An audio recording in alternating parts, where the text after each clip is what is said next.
સમાચારો તરફ વાત કરીએ સૌથી પહેલા તો આવતીકાલથી નવરાત્રી ઉત્સવ શરૂ થશે। અમદાવાદમાં મોટા આયોજનોને નથી અપાઈ મંજૂરી, ત્યારે એક પણ મોટા આયોજનને મંજૂરી નથી અપાઈ। પોલીસ તરફથી મંજૂરી આપવામાં નથી આવી। અત્યાર સુધી પોલીસ પાસે 82 જેટલી અરજી આવી છે। એક પણ અરજીમાં ફાયર એનઓસી ન હોવાથી મંજૂરી નથી અપાઈ।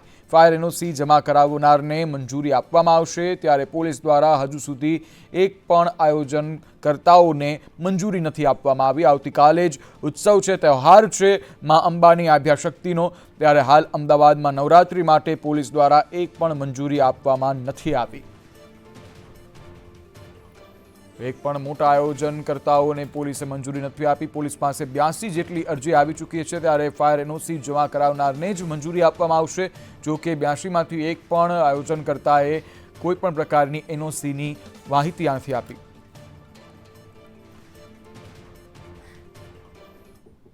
ત્યારે વડોદરામાં નવરાત્રી પર્વનો અનેરો થનગનાટ જોવા મળી રહ્યો છે। ઉત્સવ પ્રિય નગરીમાં નવરાત્રીનો થનગનાટ જોવા મળી રહ્યો છે। ગોત્રી ખાતે ગરબા આયોજકોનો અનોખો પ્રયાસ જોવા મળ્યો છે। માત્ર ₹1 રજીસ્ટ્રેશન કરાવી ગરબા રમવા મળશે, ત્યારે ખેલૈયાઓ માટે નિઃશુલ્ક નાસ્તાનું પણ આયોજન કરવામાં આવ્યું છે। સાથે જ ગરબા જોવા આવનાર માટે પાણીની બોટલો ફ્રી રાખવામાં આવી છે। વડોદરા શહેર એટલે નવરાત્રીની વાત થાય ત્યારે સૌથી પહેલા વડોદરા શહેર આખા વિશ્વમાં લોકોને યાદ આવે। એવામાં ઉત્સવનો માનો જે પર્વ છે તેને અમુક જગ્યા પર કોમર્શિયલ થઈ ગયો છે, ધંધાદારી થઈ ગયો છે, અને આવનાર પેઢીમાં એક સારો મેસેજ જાય, જેના માટે અમે વડોદરા શહેરમાં ગોત્રી વિસ્તારમાં ફક્ત ₹1 માની ઓઢેની ગરબાનું આયોજન કરેલું છે। હજારો બાળકો, હજારો યુવાનો, હજાર લોકોએ આમાં રજીસ્ટ્રેશન કરી ચૂક્યા છે। ગરબાની પણ તૈયારી થઈ ગઈ છે, ડેકોરેશન પણ થઈ ગયું છે। માટે એવું નહીં કે ₹1 લીધું એટલે ગમે તે જગ્યા પર જે પ્રોફેશનલ ગરબો હોય એ જ રીતનું એટમોસ્ફિયર, એ જ રીતની વ્યવસ્થા, એ જ રીતનું સુંદર આયોજન, અને એમાં પણ પાછું નાસ્તો, 1000 છોકરાઓને રોજ નાસ્તો ફ્રી। જે અહીંયા ગરબા જોવા આવે એ લોકોને પાણીની બોટલો ફ્રી। એટલે જ્યાં ધંધો થાય છે જે વસ્તુ પર, એ તમામ વસ્તુ અહીંયા અમે લોકોએ ફ્રી કરી છે।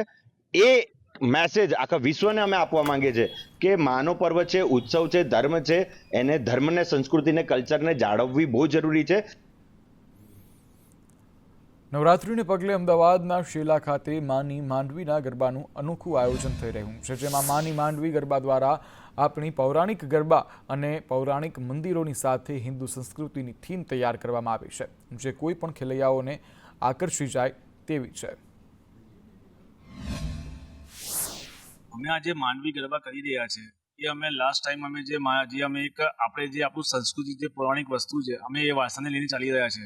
ગયા વર્ષે અમે જે ગામડાની થીમ કરી હતી, અમે આ વર્ષે પણ અમે એ જ આપણા ગરબાનું જે જૂનું ટ્રેડિશનલ છે એને વિશેષ ધ્યાનમાં રાખીને આજે આપણા જે પૌરાણિક મંદિરો છે એનું એક કન્સેપ્ટ લઈને આજે અમે પૂરી એક મંદિર ઉપર આખી થીમ બનાવી છે, જેમાં આપણે સંસ્કૃતમાં જે શ્લોકો છે, જે આપણા જૂના પુરાના મંદિરો હોય છે, જે આપણે ઝરૂખા હોય છે, એ આખી એક એની વિશેષ એક આપણી આખું એનું એક ડિઝાઇન કરીને આખું એનું એક થીમ પ્રસ્તુત કરી છે। અને આપણા અહીંયા ગરબામાં આપણે અહીંયા શેફની મંડળી છે, અને અહીંયા આપણે ગરબામાં જે ખેલૈયાઓ આવે છે તેમના માટે આપણે વિશેષ બધી પૂરતી ધ્યાન રાખ્યું છે। તો નવરાત્રીને પગલે અમદાવાદના લો ગાર્ડન માર્કેટ ખાતે ખરીદીનો માહોલ જોવા મળ્યો, ત્યારે જેમાં ખેલૈયાઓ દ્વારા ચણિયાચોળી, ઓર્નામેન્ટ્સ, છત્રી અને રજવાડી, મોજડી સહિતની વસ્તુઓની ખરીદી કરવામાં આવી રહી છે। નવરાત્રીની ખરીદી માટે મુંબઈ, ભોપાલ અને રાજસ્થાનથી પણ ખેલૈયાઓ ગરબે ઘૂમવા માટે ગુજરાત પહોંચ્યા છે। કાઉન્ટડાઉન રહ્યા છે ને ખેલૈયાઓ હવે ગણતરીની મિનિટો, કલાકો બાકી છે ને ખરીદી કરવા માટે માર્કેટમાં ઉમટ્યા છે। વર્ષો જૂનું જે લો ગાર્ડન માર્કેટ જેને કહેવામાં આવે છે, ત્યાં વર્ષોથી લોકો અહીંયા ખરીદી કરવા માટે આવતા હોય છે, અને હવે નવરાત્રિની ખરીદી કરવા માટે ખેલૈયાઓ અહીંયા પહોંચી રહ્યા છે। ત્યારે કેટલાક ખેલૈયાઓ છે, એમની સાથે પણ વાત કરીશું। બેન, આખરી ઓપની ખરીદી નવરાત્રિની કેટલી ખરીદી કરી તમે? બહુ સારી, બહુ બધી ખરીદી કરી દીધી છે આજે। બહુ બધી વેરાયટી અહીંયા મળી જાય છે। નવરાત્રિના હવે થોડાક જ કલાક બાકી છે, એટલે બધા જોશમાં છે, અને અહીંયા ઘણી બધી વેરાયટી મળે છે, ને બધું જ મળી જાય છે। મોટી સંખ્યામાં ખેલૈયાઓની જે ભીડ છે તે અહીંયા નવરાત્રિની ખરીદીને લઈને જોવા મળી રહી છે। દરેક ઓપ્શન અહીંયા મળી રહે છે, તેના કારણે વર્ષો જૂના આ માર્કેટમાં અત્યારે આખરી ઓપની જે નવરાત્રિનું કાઉન્ટડાઉન બાકી રહ્યું છે તે દરમિયાન ખરીદી કરતા લોકો છે તે નજરે પડી રહ્યા છે, અને દુકાનોમાં પણ ભીડના દ્રશ્ય જોવા મળી રહ્યા છે। ચોફેરે એક તરફનો માર્ગ બંધ કરવો પડે એવો ભરચક ટ્રાફિક પણ અહીંયા એ જ પ્રમાણે પ્રમાણમાં મોટી સંખ્યામાં જોવા મળી રહ્યું છે. સાથે જ નવરાત્રિના હવે કાઉન્ટડાઉન બાકી રહ્યા છે. આવતીકાલથી નવરાત્રિ શરૂ થઈ રહી છે, ત્યારે ખેલૈયાઓ માર્કેટમાં પણ આખરી ઓપની ખરીદી કરતા નજરે પડી રહ્યા છે. કેમેરામેન મનીષ વાણિયા સાથે દિવ્યા ચૌહાણ, સંદેશ ન્યૂઝ, અમદાવાદ.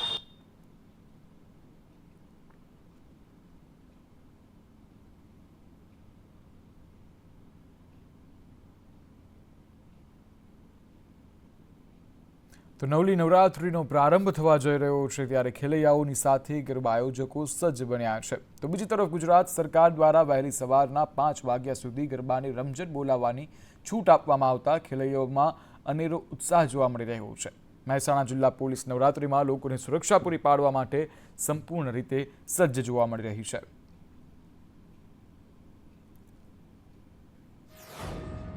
જેટલા બી નવરાત્રિ આયોજકો છે તેના સંચાલકો સાથે પણ પોલીસ દ્વારા મિટિંગો કરવામાં આવેલી છે. તેમને જરૂરી સૂચનાઓ તેમને જે સુરક્ષાના જે ઇક્વિપમેન્ટ્સ રાખવાના છે તેના સંબંધી તથા આયોજકોને એન્ટ્રીની અંદર કોને એન્ટ્રી આપવી, કેવી રીતે આપવી, કોઈની આઈડી કેવી રીતે વેરીફાઈ કરવાના છે તે બાબતે પોલીસનો શું રોલ હશે તે તમામ બાબતે ડિટેલની અંદર તેમને સૂચનાઓ આપવામાં આવેલી છે.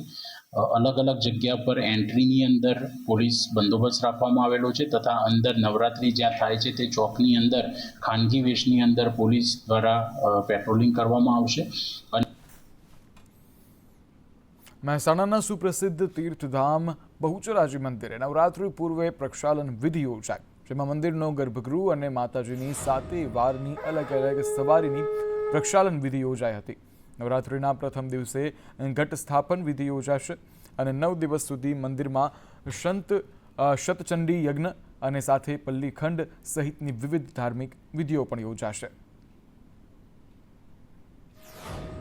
ચૈત્ર નવરાત્રિ અને આસો નવરાત્રિના આગળના દિવસે એટલે કે ફાગણ અને ભાદરવા મહિનાની અમાસના દિવસે બહુચરાજી મંદિરમાં ખાસ પ્રક્ષાલન વિધિ કરવામાં આવતી હોય છે, જેની અંદર માતાજીનું જે મંદિર છે એ આખું મંદિરનું શુદ્ધિકરણના સ્વરૂપે મંદિરનું પ્રક્ષાલન કરવામાં આવે છે.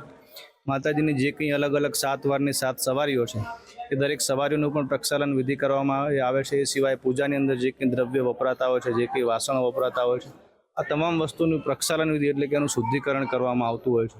આવતીકાલે શરૂ થતી પવિત્ર માના નોરતા શરૂ થાય છે, એના પૂર્વે આજે માની પ્રક્ષાલન વિધિ છે. તો આજે વિધિ વિધાનથી વેદોક્ત મંત્રોથી માના જે યંત્રો છે 3 એના પૂજા થશે અને પૂજા બાદ આજે બધા જ ભક્તો દ્વારા માનું આખું મંદિર એક પ્રક્ષાલન થાય અને આવતીકાલથી નવરાત્રિ શરૂ થાય છે. તો એના માટેની આજની આ પૂર્વ તૈયારી છે. પાટણના મોટા રામણદા ગ્રામ પંચાયતની તાળાબંધી કરવામાં આવી છે. ગામ લોકોએ વિવિધ પ્રશ્નોને લઈ અને તાળાબંધી કરી. ગામ લોકોએ તલાટીનો હુરિયો બોલાવ્યો હતો, ત્યારે તલાટી અને વહીવટદાર પર ગામ લોકોના આરોપ કરવામાં આવી રહ્યા છે. ગ્રામસભામાં તાલુકા કક્ષાના કોઈ કર્મચારી નથી આવતા, વેરો ભરો તો પાવતી નથી મળતી તેવો ગ્રામજનોનો આક્ષેપ છે.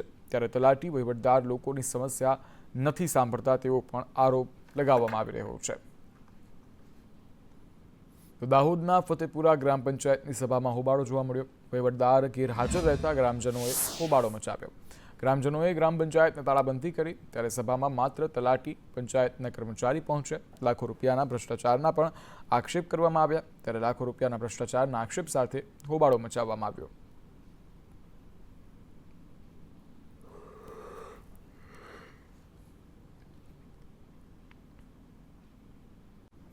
અમીરગઢમાં એલોપેથીની દવા આપનાર તબીબ ઝડપાયો છે. હોમિયોપેથીની ડિગ્રી પર એલોપેથીની દવા આપતો હતો.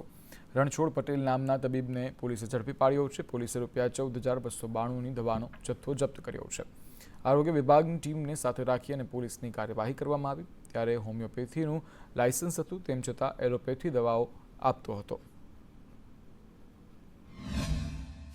આ સંદર્ભમાં તપાસ કરતા ડૉક્ટર રણછોડભાઈ લાલજીભાઈ પટેલ અમીરગઢવાળા BHMSની ડિગ્રી ધરાવે છે અને ત્યાં તે એલોપેથીની પ્રેક્ટિસ કરતા હતા, પરંતુ સાથે સાથે ગર્ભપાતની દવાઓનું વેચાણ કરે છે કે કેમ એની તપાસ ફાર્માસિસ્ટ અને મેડિકલ ઓફિસર દ્વારા કરવામાં આવેલ અને એમના દ્વારા અમીરગઢ પોલીસ સ્ટેશનમાં તપાસ માટે એક અરજી દાખલ કરેલ છે અને મેજર પોલીસ સ્ટેશન દ્વારા એના અંદર સમગ્ર તપાસ કરી યોગ્ય કાર્યવાહી કરવા જણાવેલ છે. સુરતના મહિધરપુરા વિસ્તારની મોબાઈલ શોપમાંથી 7,25,000 રૂપિયાના 40 મોબાઈલ ચોરી થઈ હતી. ક્રાઇમ બ્રાન્ચે ઝીણવટભરી તપાસને અંતે રીઢા ગરફોડ ચોરને ઝડપી પાડ્યો હતો. પોલીસે આરોપી પાસેથી 5 લાખની કિંમતના 25 મોબાઈલ ફોન તેમજ એક મોટરસાયકલ કબજે કર્યું હતું. આરોપી અગાઉ રાંદેર, અડાજણ અને પાલ પોલીસ સ્ટેશનમાં જુદી જુદી 8 જેટલી ઘરફોડ ચોરીમાં ઝડપાઈ ચૂક્યો છે. ગત તારીખ 28/9/2024ના રોજ મહિધરપુરા પોલીસ સ્ટેશન વિસ્તારમાં લાલ દરવાજા ખાતે હેવમોર મોબાઈલ નામની મોબાઈલની શોપ છે, જેમાં એનું તાળું તોડી રૂપિયા 7,25,282નો મુદ્દામાલ ગુમ ગયેલ, જેમાં 40 મોબાઈલ ચોરી ગયેલા. એની બાતમી આધારે અને સીસીટીવી ફૂટેજના આધારે આજ રોજ 2 તારીખના રોજ આરોપી પ્રેમ ઉર્ફે માસૂમ લુકમાન મંડલ, ઉંમર વર્ષ 28, રહે પાંડેસ રાવનાને ક્રાઇમ બ્રાન્ચની ટીમે પકડી પાડેલ છે. જે સુરત કોંગ્રેસમાં ઘમાસાણ જોવા મળી રહ્યું છે. પાટીદાર નેતાએ કોંગ્રેસ છોડી છે. જયેશ લીલિયાવાળાએ કોંગ્રેસનો હાથ છોડ્યો છે. જયેશ લીલિયાવાળા પૂર્વ યુવક કોંગ્રેસ પ્રમુખ હતા. શહેર કોંગ્રેસ સમિતિના પ્રમુખને તેઓએ રાજીનામું સોંપ્યું છે. ધનસુખ રાજપૂતને રૂબરૂ મળી અને તેઓએ રાજીનામું આપ્યું છે.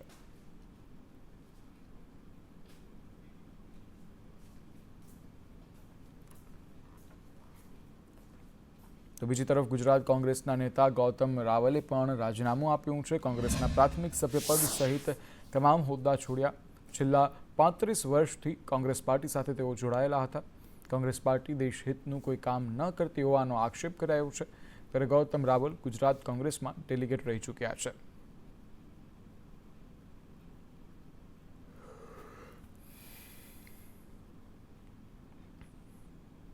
ત્યારે આગળ વાત કરવી છે દાહોદની, જ્યાં બાળકીના દુષ્કર્મનો પ્રયાસ અને હત્યાની ઘટના બની છે.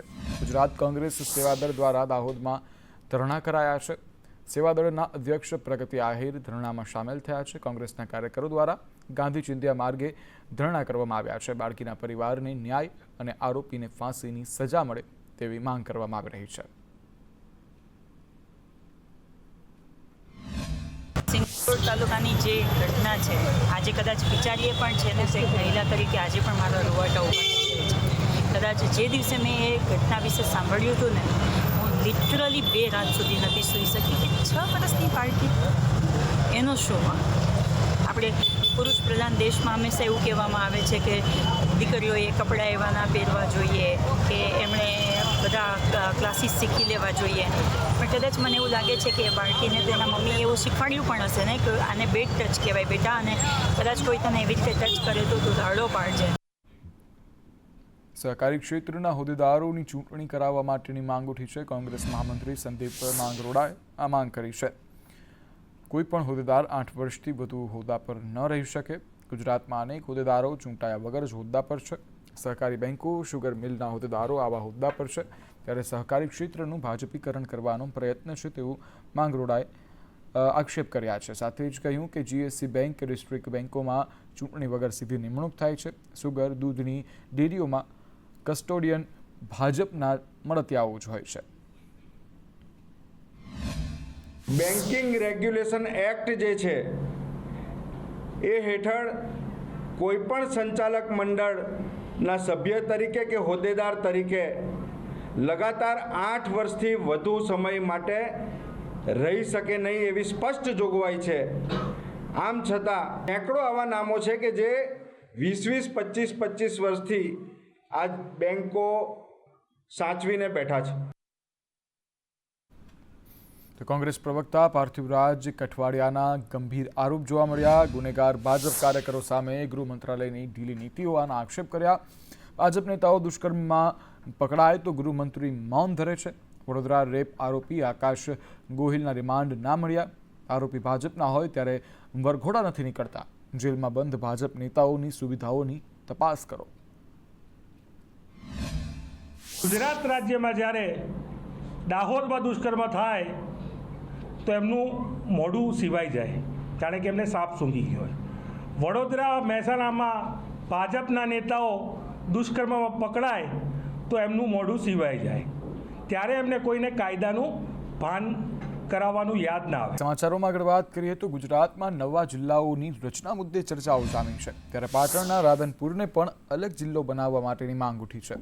રાધનપુરના ધારાસભ્ય લવિંગજી ઠાકોર અને પૂર્વ ધારાસભ્ય રઘુ દેસાઈએ મુખ્યમંત્રીને પત્ર લખીને માંગ કર્યા બાદ રાધનપુરમાં સહી ઝુંબેશ અભિયાન હાથ ધરવામાં આવ્યું છે. જેમાં મારો જિલ્લો રાધનપુરને જિલ્લો બનાવવા મારું સમર્થન છે એના સૂત્ર સાથે અભિયાને જોર પકડી રહ્યું છે.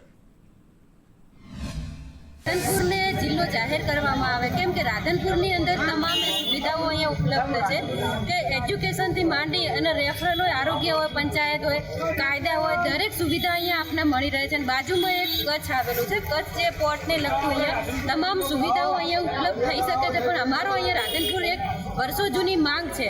રાધનપુર જિલ્લો બને તેના માટે સમગ્ર પ્રજાને જાગૃત કરી અને એક સહી ઝુંબેશનું અભિયાન અમે ચાલુ કરવાનું આજે નક્કી કર્યું છે.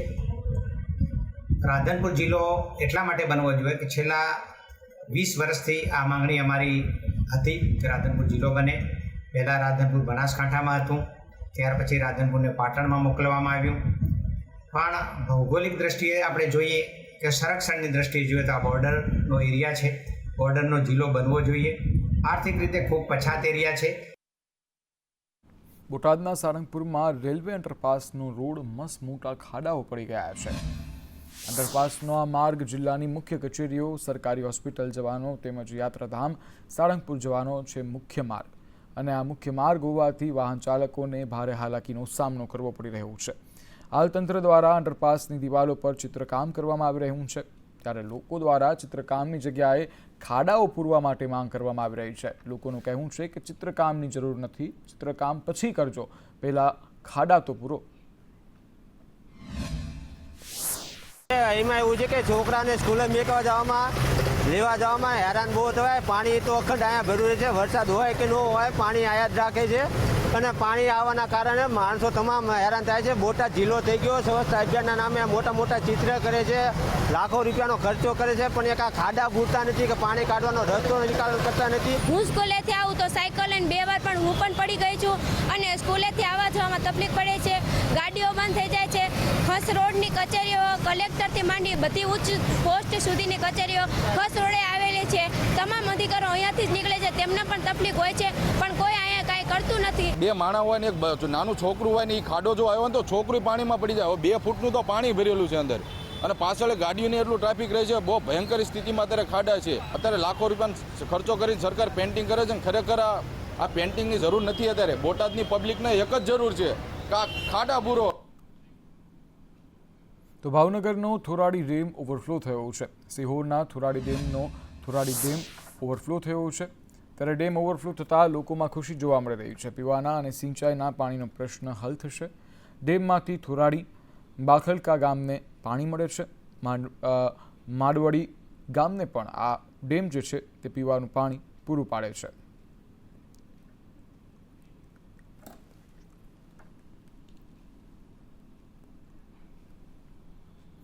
મહાત્મા ગાંધીની 155મી જન્મ જયંતિ નિમિત્તે અન્ન અને નાગરિક પુરવઠા મંત્રી નીમુબેન બાંભણિયાએ મહાત્મા ગાંધીને પુષ્પાંજલિ અર્પણ કરી.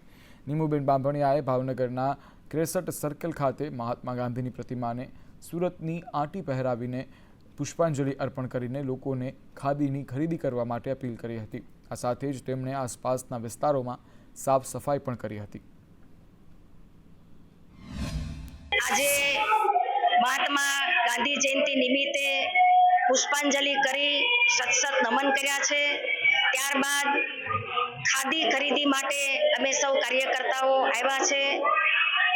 દેશના વડાપ્રધાન નરેન્દ્રભાઈ મોદી સાહેબે 2014માં સ્વચ્છ ભારત અભિયાનની શરૂઆત કરી અને એ દરમિયાન આજે સમગ્ર ભારતની અંદર શેરી, મહોલ્લા, ગલી, ગામડા, શહેરમાં સ્વચ્છતા થઈ રહી છે. અમદાવાદમાં નવી પોલીસ કમિશનર કચેરીનું ઉદ્ઘાટન થશે. કેન્દ્રીય ગૃહમંત્રી આવતીકાલે ઉદ્ઘાટન કરશે. આધુનિક ટેકનોલોજીથી સજ્જ છે આ નવી કચેરી. નવી કચેરીથી સમગ્ર શહેરનું મોનિટરિંગ કરવામાં આવશે. 146 કરોડના ખર્ચે આ નવી કચેરી બનાવાઈ છે. નવી કચેરીના અંદરના દ્રશ્યો પણ સામે આવ્યા છે.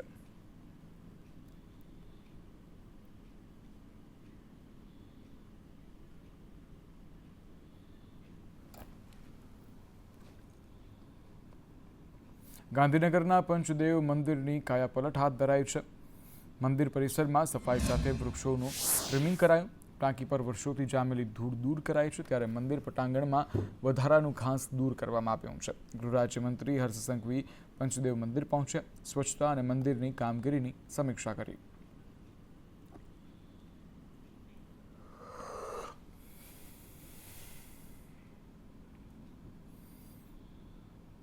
અમદાવાદમાં 8 પાર્ટી પ્લોટને એનઓસી અપાઈ છે. ફાયરની ટીમોએ પાર્ટી પ્લોટમાં ચકાસણી કરી. ફાયર પાસે 70 પાર્ટી પ્લોટની એનઓસી અરજી આવી હતી, જેમાંથી 70માંથી 45નું ઇન્સ્પેક્શન કરી માત્ર 8ને એનઓસી અપાઈ છે. બાકીના પાર્ટી પ્લોટની ચકાસણી કરી આપવામાં આવશે અને ત્યારબાદ એનઓસી મળશે. ડિવિઝનલ ફાયર ઓફિસરે આ બાબતે માહિતી આપી છે. અમદાવાદ શહેરના ફાયર વિભાગની 4 અલગ અલગ ટીમે શહેરના પાર્ટી પ્લોટમાં ચકાસણી કરી. ફાયર વિભાગે 70 પાર્ટી પ્લોટની એનઓસી માટે ફાયર વિભાગ પાસે અરજી આવી છે, જેમાંથી 45 પાર્ટી પ્લોટનું ઇન્સ્પેક્શન કર્યું અને તેમાંથી માત્ર 8 પાર્ટી પ્લોટને એનઓસી અપાઈ છે. PIS 8758ના ધારાધોરણને ધ્યાનમાં રાખીને Gujarat fire prevention life safety measures એક્ટનું પાલન કરીને એનું ઓડિટ કરવામાં આવે છે. ડિવિઝનલ ફાયર ઓફિસરની 4 અલગ અલગ ટીમો છે. તેનું ફાયર પ્રિવેન્શન ઓડિટ, તેના ટ્રેન્ડ માણસો ફાયર સેફ્ટી માર્શલ છે કે નહીં તે બધું electrical safety point of view પણ ચેક કરવામાં આવે છે, જેથી કરીને રાજકોટ જેવી કોઈ પણ ફાયર એક્સિડન્ટ ન થાય અને થાય તો તેને ઓછા સમયમાં કંટ્રોલ કરી શકે. 66 થી 70ની અરજીઓ આવી ચૂકેલી છે અને 45નું ઇન્સ્પેક્શન ચાલુ છે અલગ અલગ એરિયા વાઇઝ ડિવિઝનલ ફાયર ઓફિસરની ટીમ દ્વારા, અને હજી પણ ઘણી એપ્લિકેશન્સ આવે છે. ખાસ કરીને જ્યાં પણ પબ્લિક પ્લેસીસ ક્રાઉડ હોય ત્યાં ઇમરજન્સી ઇવેક્યુએશન રૂટ ક્લિયર હોવા જોઈએ, નજીકની ફાયર સ્ટેશનનો કોન્ટેક્ટ હોવો જોઈએ, ઇલેક્ટ્રિકલ સેફ્ટીનું ધ્યાનમાં રાખવામાં આવેલું છે. આ બધી ઘણી બધી વસ્તુઓ જે ફાયર પોઈન્ટ ઓફ વ્યૂ છે તેનું આપણે સજેશન્સ એડવાઇઝરી રૂપમાં પણ આપતા હોઈએ છીએ.